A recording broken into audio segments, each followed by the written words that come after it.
There was an adorable game being shown off at the EA press conference here at E3, and of course, I had to pull the creator aside. Tell me all about Unravel. This is your baby, so share it with the world.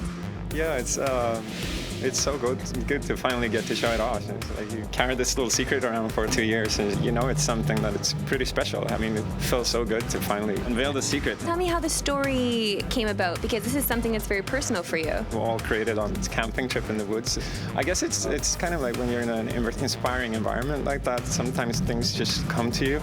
So I was out there in the woods with my family and camping and just so full of ideas, but didn't really know how to express them because I didn't really bring anything to work with. So I was scavenging for stuff, and I created this doll out of materials that I could find, like old metal wire and yarn that I borrowed and things like that. So and just ran around in the woods playing with it. It was interesting because it felt like I was finding pieces of it. It wasn't really me coming up with them. It was more like the following a path that was already there. It was very, very surreal. One of those truly inspired moments, I guess. Everything from art direction to game design just kind of happens very organically as you're just playing with it. And you created a story for your friend as well. Is it the same story that you took with him in the forest?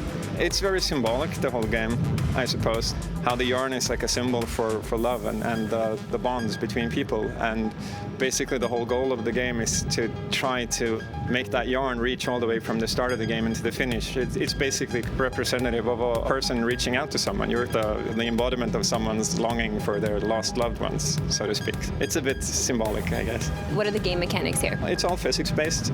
It's like at the heart of it, it's what you would expect from a platformer. You're running and you're jumping and you're moving stuff around, but then you also have the layer that you are actually made of yarn. So you constantly have a trail of yarn behind you, and you can actually unravel completely. If you as you move, you start to unravel, and if you move too far, you will unravel, so you get so weak that you can't really go on. But then you can also use the yarn to create stuff. Like you can attach it to things, you can build bridges with it, or you could swing on it, or just create counterweights or pulleys and things like that. It's cool what you can do with physics. It's basically like a sandbox where you can just get quite creative with your solutions to things. You have a lot of your own memories in this game as well, because this game is quite personal for you. So Yarny does collect things in the game, right? Are these memories something that he can use later?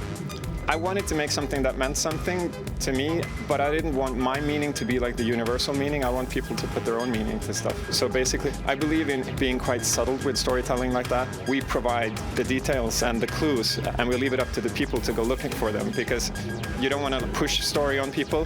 You can't tell someone to feel things. It's more like we try to make the environment tell the story. We try to make the experience tell the story, and basically leave it up to the players, because everyone is different and everyone wants a different experience, and they tackle it from a different angle. So I think that's the only way you can really get away with it without it just becoming sentimental or weird. Leave it up to the players to make it what they want.